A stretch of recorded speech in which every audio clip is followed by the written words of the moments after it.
Can you get a photo of this? Of her holding the nice thing? Oh, you're in it, baby.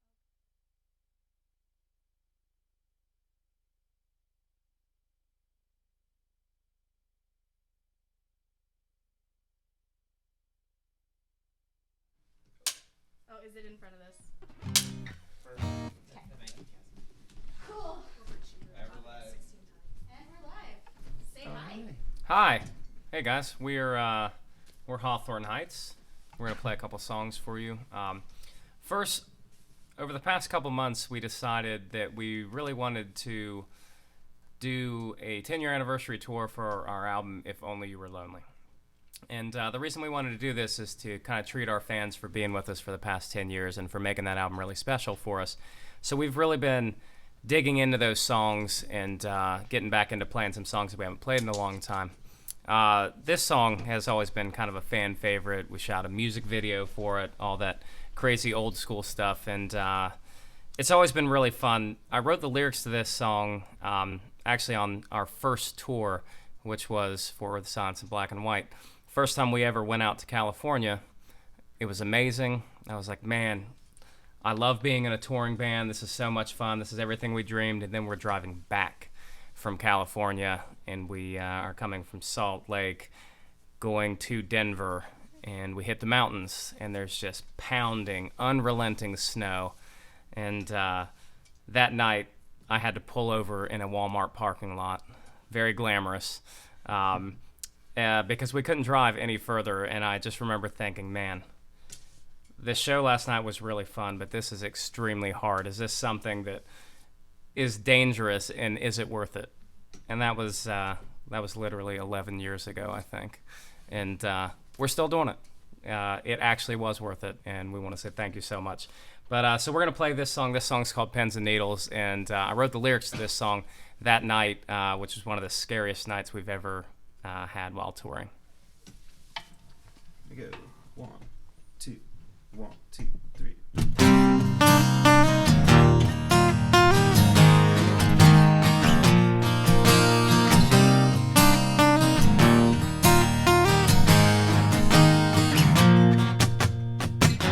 I miss you most on winter mornings.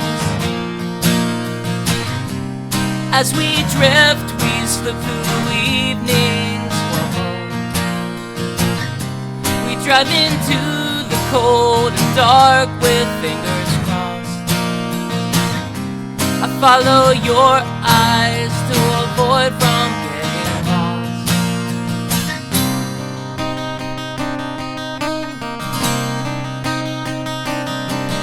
And all I had was a memory of what was. So let's pretend it never mattered to us. And I hope this message finds you out. Never thought I'd live to doubt. Just to survive, we do what we can. We read the maps and signs, and we make the plans.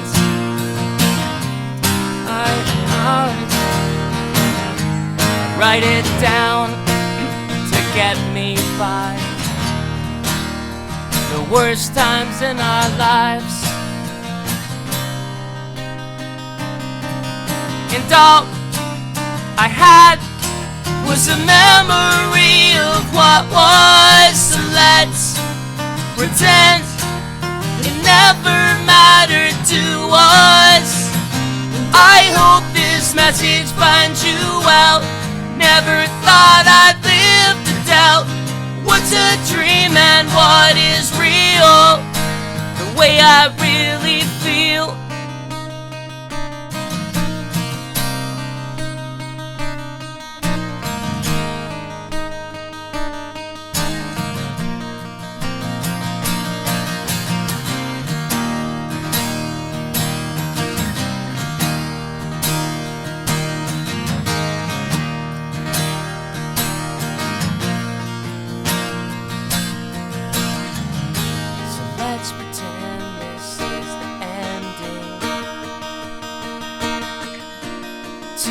Message I was sending. sanding, sanding, sanding, and all I had was a memory of what was. So let's pretend it never mattered to us. I hope this message finds you well. Never thought I'd live to tell what's a dream and what is real, the way I really feel. And I hope this message finds you well. Never thought I'd live to tell what's a dream and what is real, the way I really feel. Thank you guys for the internet clapping. So also, Tune your high strings. you can tune it up. It's live. They know the guitar players have to tune. While I'm telling this wonderful story. That's the 14th fret, bro. That's not gonna be in time. That's true. That's true. But so directly before we decided to do our If Only You Were Lonely 10-year anniversary tour, we were working on our new EP called Hurt. So we're trying to juggle all this stuff and trying to get everything together, balancing putting out new music with really trying to treat our 10-year anniversary tour well and trying to take it to as many places as possible. We were working on this song, and this song is kind of the opposite of Pins and Needles, the reason that we want to play these both together. And this song is about how just how wonderful I thought the West Coast was the very first time that I went there. And immediately you always have to come back to Ohio, and today is an extremely bad day because it's like 5 degrees outside, and this is really the first time that it snowed this year. But so this song is called Beneath the Silver Strand, and kind of the meaning behind it is there's a lot of like mirages and a lot of false things out there that kind of lends you safety, and California is one of those things for me. I absolutely love to go there, and I love the beaches, and I love like the nostalgia of like the old looking Silver Strand kind of beachfront places. And every time I go there, I'm like, man, I could totally live here, but I live in Ohio, and we come back and it's freaking cold. So this song is about how we essentially lie to ourselves and act like we live in other places, but when we come back, it's cold and freezing. Just move. I can't. You guys all live here. We all live here. Our damn family lives here. We're trapped. But we love Ohio. Just the weather is unrelenting and not cool whatsoever. So this is one of our newer songs. It's called Beneath the Silver Strand. 1, 2, 3, 4.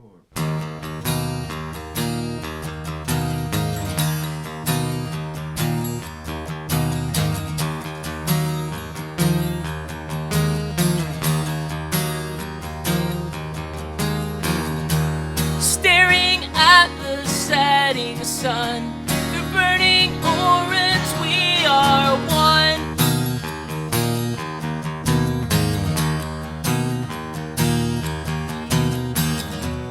On the edge of all I know, I search the shore for those I love.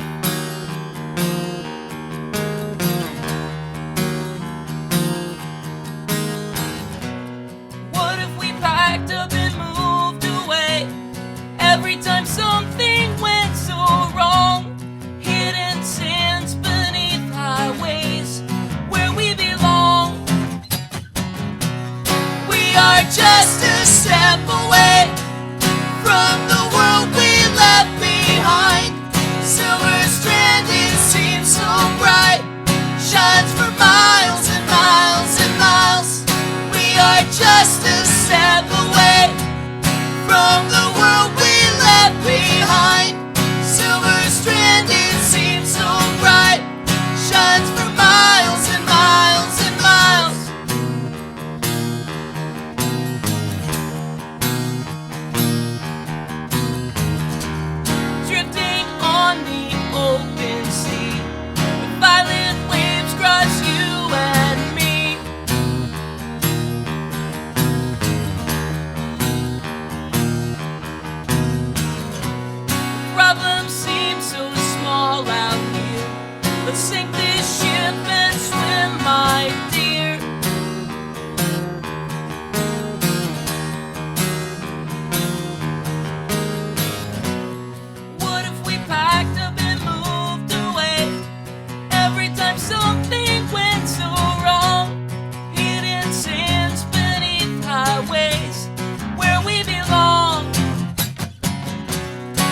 just a step away from the world we left behind.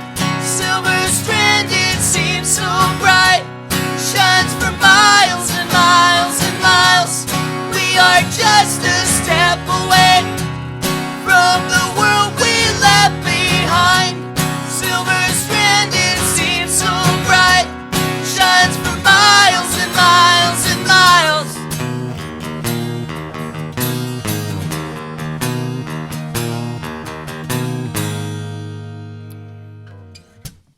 Thank you, guys. Yeah, so that's a brand new song. Are we doing questions now? Is that what we're doing? Now we are going into questions. We've had a lot of them come in through the course of you guys playing. Everyone seems excited. Awesome. In particular, we have one of your longtime fans here who realized in the middle of this that his profile picture was from the Skeletons era. So Awesome. his name is Calzone9. And That's Dale Duke. We know that guy. that guy said, what was your favorite moment from the If Only You Were Lonely era of touring where you were on TV, etc.? Well, the stuff being on TV is really cool. We got to play on that album. I think we got to play Conan O'Brien and Jimmy Kimmel, and it was awesome because you just never thought anything like that would happen. But number two, like your grandparents and stuff, they don't really go to shows anymore. That ship has kind of sailed for them, and when they can see you on TV, it like legitimizes it for them. They're like, oh, but it's still not that big a deal to them. They're not like, oh my gosh, they're on TV. It's like, oh, I can watch them tonight. That's cool. That's awesome. We got free But, Nintendo Wii's. We definitely got free Nintendo Wii's on the Nintendo Fusion tour we did, and that was mind-blowing because we got to play the system every day before anybody got to. So, like we were arguing earlier about what time we need to get there for like load in to shows and stuff like that. On those days, we were like, let's hurry up and get to load in because we get to play the Wii when we get there. So that was definitely super awesome. If Only You Were Lonely was probably one of the first times that we got to go to Australia and Japan and a couple places like that. So that album kind of expanded our touring market, which we've continued to go to over the years. And it was kind of all a whirlwind because we never stopped touring. Like we went straight from Warped Tour 2005 right into the studio in September. So, it's just continued since. And it's just the best thing about doing these 10-year anniversary tours is we all sit and we talk about those times, and that is our time to like remember everything that's happened and remember where we were when writing those songs and like the venues that we've played and the bands that we've toured with and stuff like that. Because if you don't take a little time and sit and think about it, everything is just a blur. So that's one of our favorite things about that. Speaking of writing songs, I'm not a panda, D-U-H, obviously not a panda. How do you guys come up with your ideas for songs? Hawthorne Heights is kind of interesting in that way because the three of us are all songwriters. Some bands have like one principal guy or girl that kind of, writes a lot of stuff, and then the band kind of puts their stamp on it. But we all three come up with ideas independent from ourselves, and then we bring them together, and then we all work on them all in the same room together because we still live in the same city. And when I move out to California, the writing process is changing, but that's not happening. No way. We still like to just be in a room together and sit and come up with everything. And when it comes to lyrics, I'm constantly writing lyrics kind of all year long, and then I'll just start fitting things into stuff and then kind of rearranging things. And, if Matt or Mark come specifically with a part, I'll have my book out or my computer out, and I'll try and fit stuff in right there and be like, oh, this is perfect. I have not used this yet. I've really been wanting to use these lines. And one of these guys has come up with the perfect thing that kind of fits in with that. So that's kind of one of the reasons that it's still fun is that all of us write together and we all have an emotional stake invested in the songs. It's not like, hey guys, here they are, why don't you learn these so I can go play Wii? Doesn't really work like that. We all work on them together. All right, so Christmas is next week. Paris Vampire Bunny wants to know, Very what's nice. your favorite Christmas movie? Home Alone. Gremlins. Mine's A Christmas Story. It is. Yeah, I mean, in general, I like the strange ones. We were talking the other day about how Gremlins is a top 5 Christmas movie, but people don't consider it a Christmas movie, and it takes place entirely on Christmas Eve and Christmas. So it's a Christmas movie, right? And Die Hard. Die Hard is a wonderful Christmas movie. A lot of people don't consider that a Christmas movie.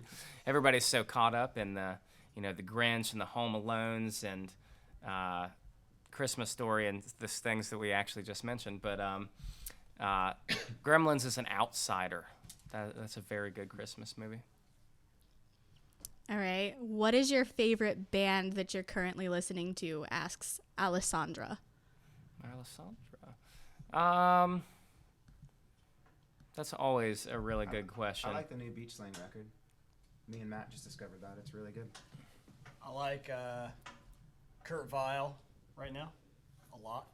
It's good stuff. He's pretty pimping. The new Handguns record is really good. It is good. Let's see. What have we been? Mac DeMarco. Yeah, you've been listening to a lot of jizz jazz Yeah, lately. we love Mac DeMarco. That's tough. We listen to so much music that when put on the spot, it's like we listen to nothing. Yeah. We're in a car 5 hours a day. Yeah. What's the new podcast sound? But there's tons of great bands. I mean, amazing bands. So I'm gonna say Bruce Springsteen. That's what I'm listening to. Love that band. Yeah, he needs all the help in the world. So the boss, here's my shout out for you. So one of the people in the chat, Mount Dew, Love that. is Really quickly, Mountain Dew. Have you had the Mountain Dew flavored chicken wings from Buffalo Wild Wings yet? I've noticed they're in the sauce lab this quarter. So terrible. Awful. I've never had them, but you sound like they might be right up your alley. So Mount Dew, please answer. No, they were just pointing out that you guys had a podcast. Can you tell us a little bit about the podcast? Oh, yeah. Our podcast is hilarious because we just sit there and talk about first, we'll try to lure you in by talking about a song, right? And you'll think this entire podcast is going to be about Ohio's for Lovers. Very interesting. I like that song. But we just want to get you in to talk about things like the Bengals and dumb shit that's happening like throughout the internet. Like one time we covered why people say, I did a thing. Like I did a thing or I did a damn thing. I don't think we've discussed why people use the term bae yet, but that'll probably make it. That'll be in there. Just stuff that we noticed that people do that's weird, like starter packs. You remember when people like 2 years ago were posting about starter packs? We just don't understand those things, so we like to talk about them. But we talk about music that we're listening to, and we talk about stuff that's going on in the news from our point of view. What we wanted to do is kind of open it up to learning a little bit more about us outside of just songs that we play. So we wanted to discuss new things that we're doing, but also discuss how Matt and I have opposing views on the legalization of marijuana in Ohio. Stuff like that. We try not to get too heated and we try not to get too serious, but But we do talk about cool stuff like picking merch designs. What goes into that when you see a merch? Yeah, a lot of like stuff that you might not think a band would have to worry about. yeah. See, Like, a lot. I forgot to send people's records out because people pre-order records. I just messed up and didn't send anybody's stuff, so I had to like talk about how I'm an ass and had to Yeah, fix it. it's every once in a while it's used. So it was just like coming clean. And Every once in a while it's used as a call out, but Hawthorne Heights has always been a really hands-on band, and like Matt said, most people, like some bands, just show up and their merch is already there and everything, and we print our own merch, we ship our own merch, we choose the designs, he designs a lot of the designs, and just we talk about the process that we're going through on trying to choose stuff. You know, like if we're talking about our 10-year anniversary tour that's doesn't start till February. We're talking about it right now on a podcast because we're having an active discussion about what merch designs to pick and like stuff that maybe fans want to know, maybe they don't. Maybe there's a reason that people don't really talk about this stuff, but we think it's funny. I have an update on that disgusting food that you brought up. Yeah. Mount Dew has not tried it, but Calzone 9 is about to try it. Oh, yeah. Very nice. Well, we want the full review. Yeah. We want everything so we can let the cooking guys know. We can let Anthony Bourdain know how the Mountain Dew chicken wings are. I will not be trying them, even if the review is good. All right, so tweet them, your reviews. Extensive reviews, full details. Yeah. We've got to know for science. Okay, so we are winding down to the very last of it. Is there anything else you'd like to tell your fans? Are you up to anything right now? What can they expect from you in the near future? Yeah, well, we're taking it easy during the winter. We have tonight in Cleveland, snowed in with a lot of awesome bands. We're stoked about that, but we've been taking it easy in the winter because we don't like to drive in the snow. But we're literally planning about 6 months of touring for our 10-year anniversary of If Only You Were Lonely. So we're starting in the United States, and the lineup is really fun. It's called the Three-Headed Monster Tour, and it has Hawthorne Heights, Mest, and the Ataris, and Handguns, and a band called London Falling, all of which we've toured with in the past. So it's going to be a lot of kind of old friends getting together, and hopefully the fans kind of unite around the fact that all these bands have been around for a long time. And we're excited to play songs from If Only You Were Lonely that we've literally never played before. That's why we're home now, because we have to learn them. Yeah, we're relearning songs that we wrote 10 years ago. And like I was talking about earlier, how everything just goes from tour to tour and album to album, and everything happens so quickly that some songs just kind of get left back. And it's not because you don't like those songs, it's because none of us are performing that Grateful Dead set. It's not a 3.5-hour session and we can do what we want. It's all typically, about 45 minutes to an hour and 15 minutes. So, some of these songs we have just never been played live, and we're really looking forward to that. I think our fans are really going to connect with hearing some of these songs before. Even if they've been seeing us for the last decade, they've never seen about 5 of these songs we counted up. So we're really looking forward to that. So, and we're still planning out the next year. We're going to go to a bunch of different markets as well, like Japan and Australia and Europe, and everybody's on our back about announcing those dates, and we just can't announce the foreign markets yet. But we are coming. We promise. We have not left some of our other favorite countries out in the cold. So we're going to spend a whole long time doing the 10-year anniversary tour for If Only You Were Lonely. And one thing we talked about on our podcast is how we specifically want to do that because we think our fans would like to have it. A lot of bands are like, we don't want to do that. We want to play all this, but we thank our fans every day for allowing us to be here. So we thought that they would like it, so we wanted to do it, and now we're rehearsing for it, and we're really looking forward to it. Awesome. Well, that's it, internets. Say your goodbyes. Hawthorne Heights are leaving. See ya. We did the thing.